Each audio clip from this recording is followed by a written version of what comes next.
La idea del avión negro se le había ocurrido a Edgardo Lombardi, que era bueno para esas cosas. Era simple. Lo llevaban desarmado en el taxiflet de un compañero, lo armaban rápido en la Plaza de Mayo y para cuando llegaba la policía el fotógrafo de Crónica ya iba a tener la foto del avión de 6 metros con el cartel que decía «En este avión vuelve Perón para acabar con la explotación». Esa noche la foto salió en la tapa del diario. «Avión negro en la Plaza de Mayo» era el título grande. También les avisaron a los de Crónica cuando quisieron liberar al gorila del zoológico, el 16 de septiembre, y fue el fotógrafo el que los convenció de que podía ser un peligro. De todas formas le pusieron un cartel que decía «Este es el único que no quiere que Perón vuelva», y volvieron a salir en la tapa del diario. En ese año 64 el movimiento de la juventud peronista cumplía con las órdenes pacificadoras del general. Se portaban bien. Muchos andaban armados porque era la costumbre, pero no ponían caños ni emprendían acciones violentas.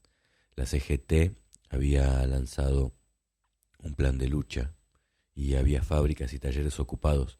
Los muchachos del movimiento de la juventud peronista, cuando podían, ayudaban a los sindicalistas amigos con un discurso, una guardia o un acto. Habían crecido mucho, eran más de 500 militantes repartidos en distintos barrios y ciudades, pero ya se iba terminando el año y Perón no volvía. En alguna de esas reuniones que tenían que coordinar el retorno con políticos y sindicalistas, Envar proponía que compraran armas. Si Perón va a volver, juntemos la plata de todos los sindicalistas, de todos los sindicatos, de todas las cajas fuertes, 20 millones, 100 millones de pesos, y compremos armas y preparemos todo, porque si Perón vuelve y nosotros no estamos preparados, esto va a ser un desastre. Tenemos que estar preparados. No convencía a nadie. No, Perón vuelve por la paz, por la pacificación. Vamos a decretar la huelga general. Sí, pero si después reprime a la policía, ¿qué hacemos? No va a reprimir, porque ya estamos haciendo trabajo de ablande con la policía.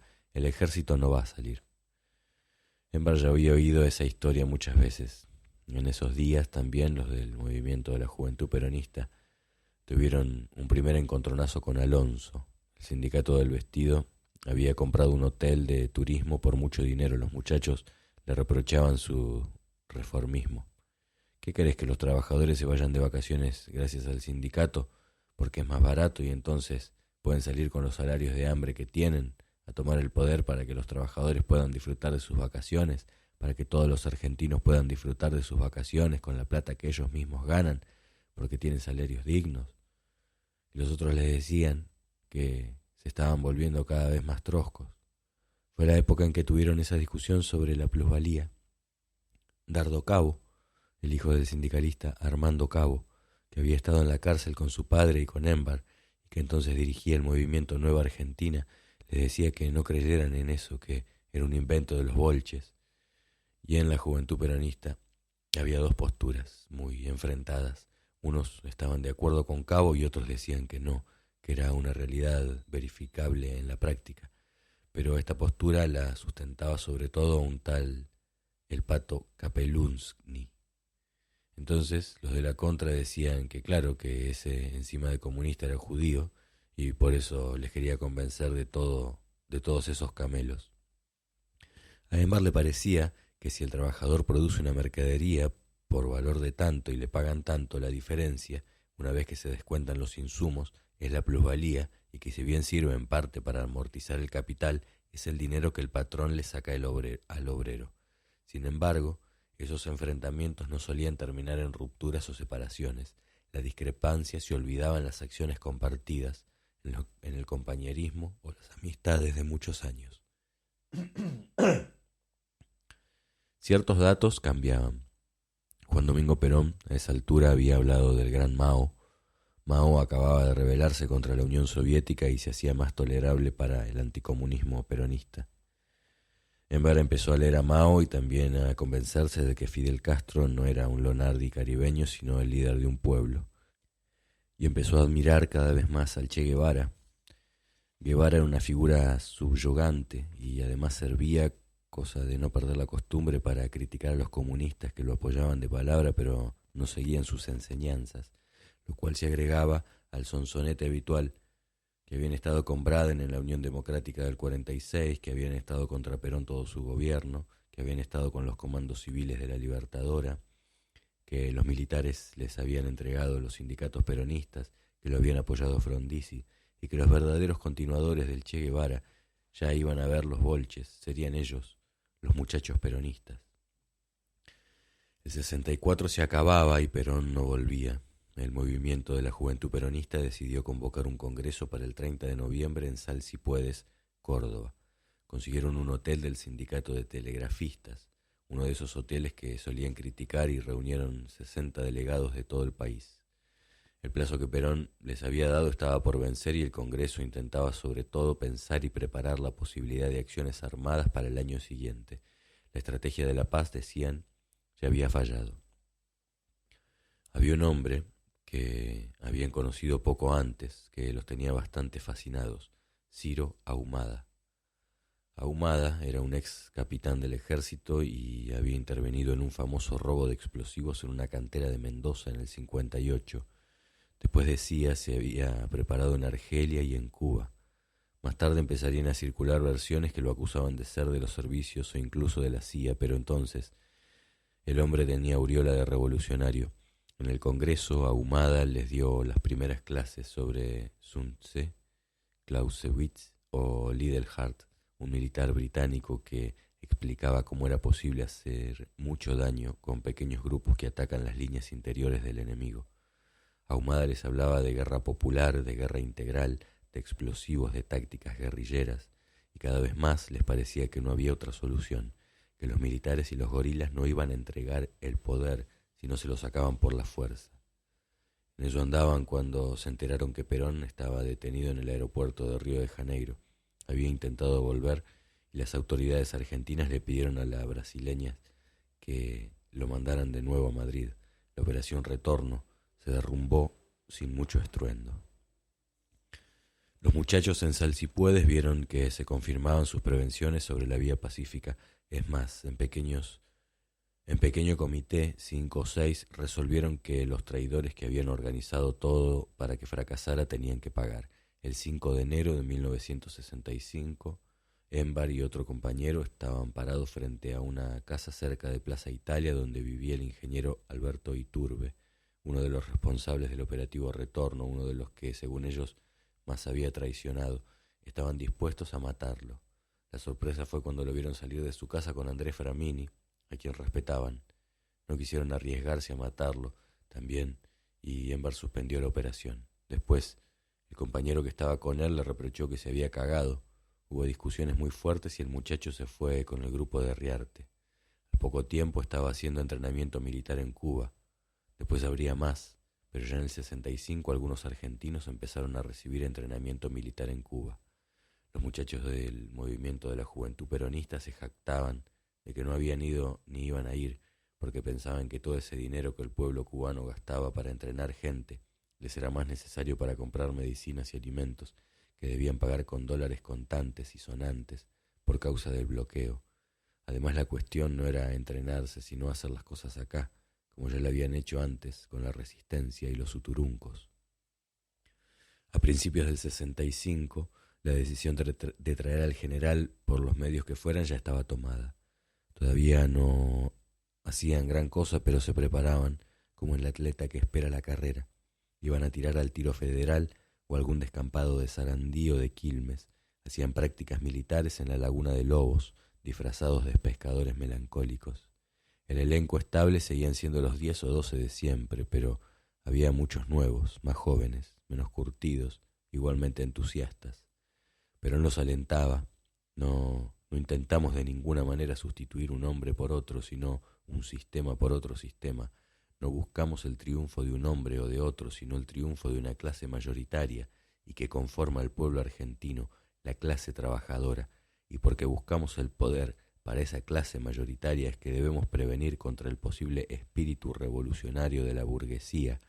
Para la burguesía la toma del poder significa el fin de la revolución. Para el proletariado, la clase trabajadora toda del país, la toma del poder es el principio de esta revolución que anhelamos, para el cambio total de las viejas y caducas estructuras demoliberales. Es fundamental que nuestros jóvenes comprendan que deben tener siempre presente en la lucha y en la preparación de la organización que es imposible la coexistencia pacífica entre las clases oprimidas y opresoras. Nos hemos planteado la cuestión fundamental de triunfar sobre los explotadores, aun si ellos están infiltrados en nuestro propio movimiento. Les escribió en una carta de octubre del 65 que había traído un muchacho del movimiento de la Juventud Peronista que habían mandado a verlo. Cada vez que había que ir a Madrid designaban un militante distinto porque seguían pensando que entre ellos no tenía que haber figurones ni caudillos, sino formas de conducción compartida, grupal.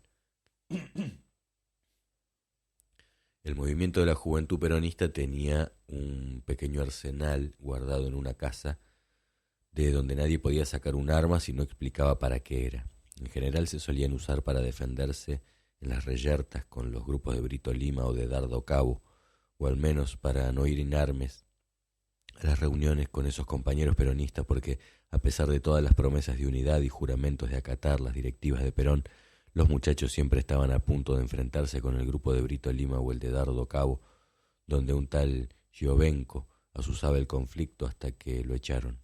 Alguna vez también expropiaron, como decían, algún dinero para pagar el papel para imprimir trinchera o un par de fierros. Una vuelta tenían que ir a buscar unos explosivos que se habían conseguido en Mendoza, pero no les alcanzaba la plata. Cacho se fue a ver a Antonio Cafiero. Necesitamos plata porque tenemos que ir a Mendoza a buscar unos explosivos que, bueno, está bien. Yo le voy a dar la plata, pero olvídese que usted me dijo para qué era. La plata no era mucha, lo que les importaba más era que los políticos del partido también les dieran una mano, y mientras seguían haciendo política legal, manifestaciones, actos, reuniones. Incluso mandaron un delegado al Festival Mundial de la Juventud, que se realizó en Helsinki, organizado básicamente por el PC, pero con una condición: que el billete permitiera la concebida escala en Madrid para verlo al general. El acercamiento había empezado el año anterior cuando el embajador argelino había convocado a miembros de distintas juventudes políticas para invitarlos a un festival mundial que se iba a hacer en Argel. En esas reuniones Émbar, que ya empezaba a llamarse Cacho, conoció a jóvenes militantes como el demócrata cristiano Horacio Mendizábal, el radical Carlos Suárez y los comunistas Manuel Campos, Antonio Sofía y Rafael Zayeg, y también a otra comunista que se llamaba Marina Malamud. Por favor, vamos a tomar un café a otro lado donde podamos charlar un rato tranquilos. No, no puedo. Solo un café, vos y yo, tenemos que hablar en serio. Estaban en una recepción en la embajada de Argelia. Era la quinta o sexta vez que se veían y Cacho estaba loco por esa mujer de grandes ojos azules. Al cabo de un rato de insistencia, Marina aceptó.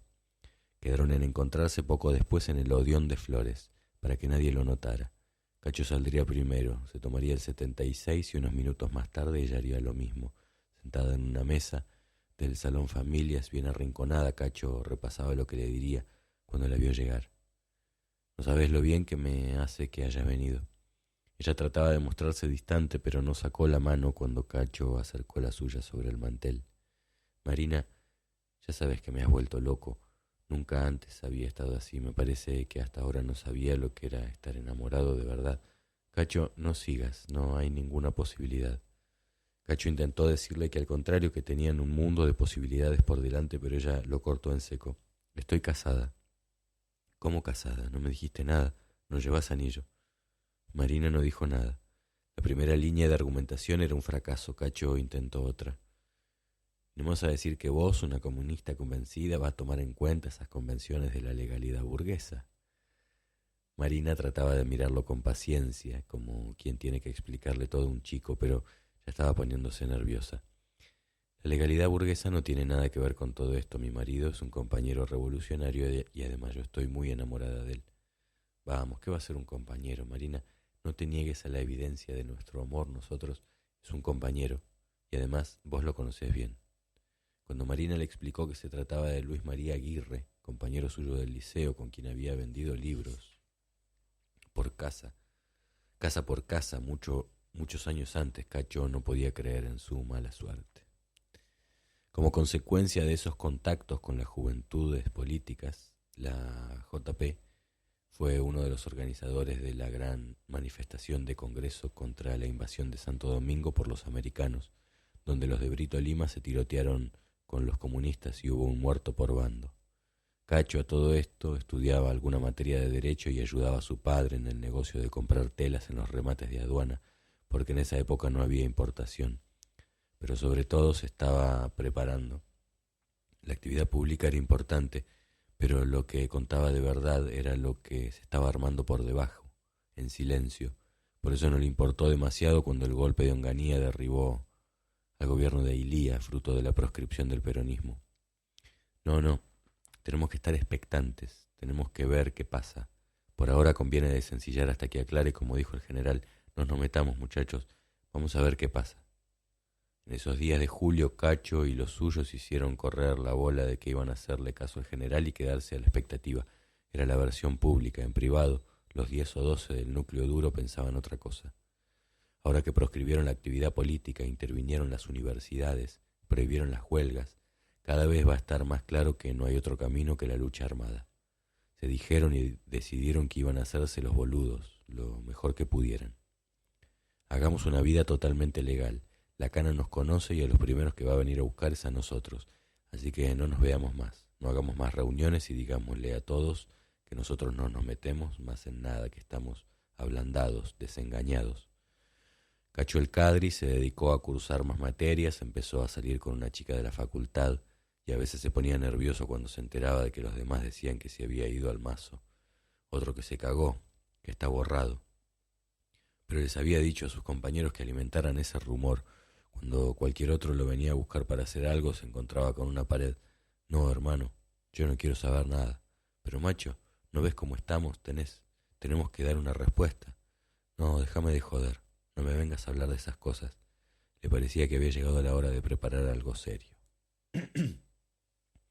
Junio de 1966. En esos días el jefe de redacción de Primera Plana, Tomás Eloy Martínez, estaba en Madrid, armando una nota sobre España a 30 años de la Guerra Civil. Antes de salir de Buenos Aires había arreglado con el director de la revista que si se concretaban los rumores de golpe en la Argentina trataría de entrevistar a Perón. No era fácil y sobre todo podía tener consecuencias. Semanas antes, Pinky y Cacho Castaña lo habían hecho y a su vuelta fueron molestados por la policía. Tomás Eloy Martínez había acordado con su director una contraseña, por eso cuando le llegó un telegrama de la revista con la orden de que traiga marchas militares, se puso de inmediato a buscar un contacto con el general Perón. Durante toda la mañana del 28 de junio en la quinta de Puerta de Hierro nadie contestó el teléfono. Después de varios rodeos, Martínez dio con Jorge Antonio, financista argentino y hombre de confianza del general en su exilio madrileño. Antonio le arregló una cita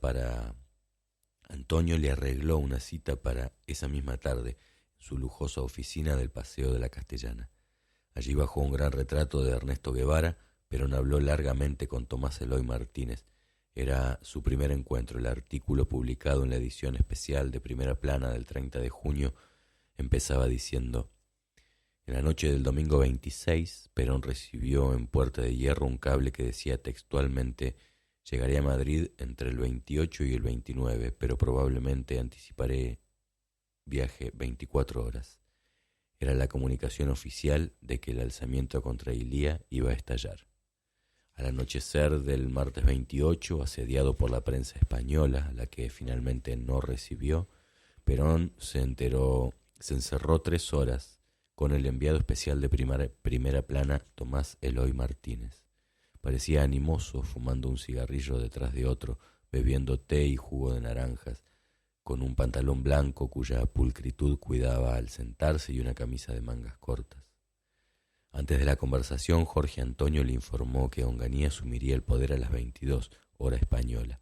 Al terminar, su secretario Jiménez le anunció la suspensión de las relaciones de Estados Unidos con Argentina. Es la gran ocasión que tienen estos muchachos para ganarse ahora el afecto popular. ¿Sabe qué haría yo en estos momentos?, le dijo el cronista. Lanzaría un llamamiento nacional explicando al país que Estados Unidos nos aisló y que somos lo bastante fuertes como para salir adelante solos. Ya vería usted cómo inmediatamente el pueblo no vacila en engrosar las filas detrás de Onganía. El entusiasmo de Perón por La revolución lo había hecho levantar la voz, guiñar picarescamente el ojo izquierdo, encenderse y abrir los brazos con vehemencia, como en los buenos tiempos. Para mí este es un movimiento simpático, dijo, porque se acortó una situación que ya no podía continuar. Cada argentino sentía eso. Onganía puso término a una etapa de verdadera corrupción. Ilía había detenido al país queriendo imponerle estructuras del año 1800, cuando nace el demoliberalismo burgués, atomizando a los partidos políticos. Si el nuevo gobierno procede bien, triunfará. Es la última oportunidad de la Argentina para evitar que la guerra civil se transforme en la única salida. Cuando los jefes militares me visitaron por interpósita persona, descubrimos algunas coincidencias, pero hace poco escribí con seudónimo. Firmo Descartes porque el filósofo francés usaba el seudónimo Astrónomo Perón, y yo le devuelvo así la gentileza, que el peronismo no pacta con nadie. Si el nuevo gobierno apoya los intereses populares, nosotros apoyaremos al gobierno. La proscripción del peronismo no nos interesa porque es imposible proscribirnos por decreto. No nos interesa nuestra existencia legal, sino nuestra existencia real. Tampoco nos interesa el acceso al poder porque no luchamos por nosotros, sino por el país. Hemos aprendido a tener paciencia. Será dentro de un año, dentro de 10. Creemos como Confucio que una hormiga no puede matar a un elefante, pero que puede comérselo. Tenemos buenos nervios. Perón habló largamente sobre el arte de la conducción y juzgó a Onganía en este sentido. Especificó: un conductor político es una cosa y un conductor militar otra.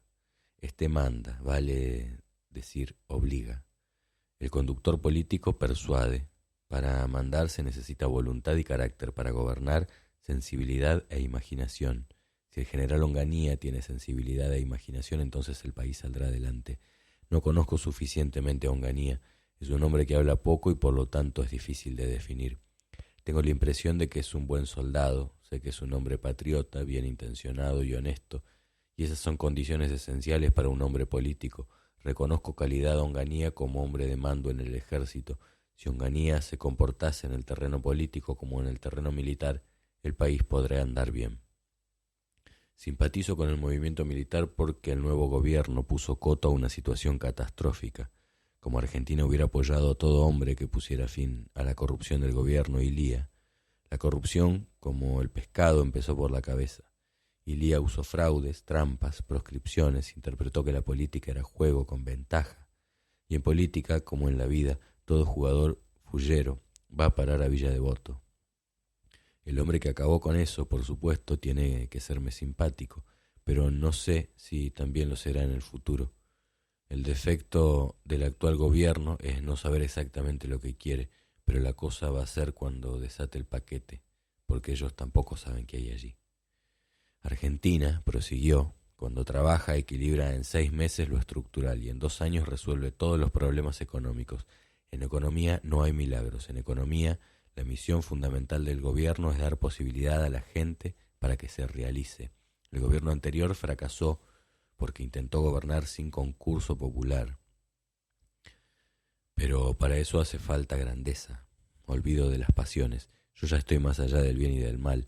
Fui todo lo que se puede ser en mi país, por eso puedo hablar descarnadamente. No tengo interés en volver a la Argentina para ocupar cargos políticos. Quiero, claro, volver a la patria, pero sin violencias. Llegó el momento en que los argentinos deben ponerse de acuerdo. Si no, habrá llegado el momento de tomar las armas y pelear. El camino de la unidad es cada vez más difícil, el camino de las armas cada vez más fácil. Los argentinos debemos ponernos de acuerdo porque la disyuntiva es la guerra civil. Si permanecí impasible durante 10 años ante el retroceso nacional es porque no creo en la violencia ni en la destrucción de las obras realizadas, porque lo que ya está hecho puede prosperar. Tuve importantísimos ofrecimientos de armas y tropas, pero me negué por no entregar el alma al diablo ni provocar nuevos derramamientos de sangre. El nuevo gobierno tiene una buena intención. El problema político solo se soluciona haciendo los padrones de nuevo. Han borrado de los padrones a nuestra gente. Deben también organizarse fuerzas políticas. Es tarea para 1 año y medio o 2. Hay que romper con los estatutos de la trampa y convocar luego elecciones con la ley Sáenz Peña o cualquier otra ley justa, y quien sea que gane, nos comprometemos a ponerle el hombro todos. Si Onganía, luego de las elecciones, entrega el gobierno al ganador legítimo, pasará como prócer a la historia. Si se quiere perpetuar, fracasará irremisiblemente. Pero el que haga bien al país contará con nuestro apoyo. El movimiento peronista no podrá ser destruido con proscripciones ni decretos. Los gorilas intentaron la destrucción por la violencia, Frondizi por la integración y Lía por la disociación. Los tres fracasaron. La organización del peronismo tiene como base de adoctrinamiento la búsqueda del bienestar nacional. Luego Perón adelantó el mensaje enviado a través del periódico Retorno, que se publicará la semana próxima. Allí recuerda uno de los hombres más sagaces de la historia política argentina, el general Roca, decía que para que los radicales se hundieran bastaba dejarlos gobernar. Alzándose de la pequeña silla, Perón apagó el cigarrillo y vaticinó: esta es nuestra última oportunidad y por eso necesitamos que el nuevo gobierno tenga grandeza. En caso contrario podemos desembocar en una guerra civil y en esa guerra tendremos que entrar todos. Dios quiera iluminar a Onganía y sus muchachos y que estos muchachos acierten a tomar la mano que la fortuna les está tendiendo. Afuera, la noche de pesado calor había caído sobre Madrid y Perón, acompañado por Jorge Antonio, hizo atisbar la entrada de la casa del Paseo de la Castellana y, sorteando la vigilancia del periodista, se escabulló en un automóvil verde. A pocos metros, en la embajada argentina, Gauna acababa de anunciar que si el gobierno de Ilía había cesado en su misión, la del representante argentino también llegaba a su fin. En cuanto terminó su entrevista, Tomás Eloy Martínez buscó la forma de transmitirla a Buenos Aires, con la excitación del periodista que sabe que tiene algo muy fuerte. El general le preguntó cómo iba a ser y el periodista le contestó que mandaría un telegrama, pero él le dijo que había métodos más modernos. ¿Por qué no lo manda por telex, mijito? En atención al derecho de asilo, Franco le había prohibido a Perón que hiciera declaraciones públicas, y el envío de un telegrama sería rápidamente detectado por el gobierno español, así que le ofreció a Martínez las direcciones de 6 empresas amigas que le prestarían su telex. Ya eran más de las 9 de la noche. Martínez le dijo que seguramente estarían cerradas. No, los gallegos trabajan hasta tarde. Un taxi paseó a Tomás Eloy Martínez por las empresas amigas. Las 6 habían cerrado. El periodista se fue al Correo Central, en la Plaza Cibeles, donde redactó y mandó su telegrama. Satisfecho, se fue a dormir a su hotel. Hacia las 2 de la mañana lo despertó un llamado de Jorge Antonio que le decía que el general estaba muy disgustado con él y que le pedía que desmintiera toda la entrevista. Martínez, por supuesto, se negó y Antonio le dijo que Perón ya lo había hecho. La policía franquista, que había detectado el artículo en el correo, se lo había pasado al diario falangista Arriba, que antes de publicarla había llamado al general Perón. Dijo que era todo falso. Martínez terminó de despejarse y decidió convocar ahí mismo a los periodistas de guardia de las grandes agencias noticiosas para confirmar la entrevista, haciéndoles escuchar fragmentos de sus grabaciones. Así fue como al otro día las palabras del general, su desmentida y la confirmación del periodista se publicaron juntas en varios diarios de Buenos Aires. 3 días después, Jorge Antonio volvió a llamarlo. El general quiere agradecerle todo lo que hizo y decirle que está muy satisfecho con su comportamiento. Martínez terminó de confirmar lo que ya sospechaba, que Perón lo había usado para difundir algo que no podía decir oficialmente, pero debía ser cierto que estaba satisfecho porque 4 años después, cuando tuvo que armar una versión de sus memorias, volvió a llamar a Tomás Eloy Martínez.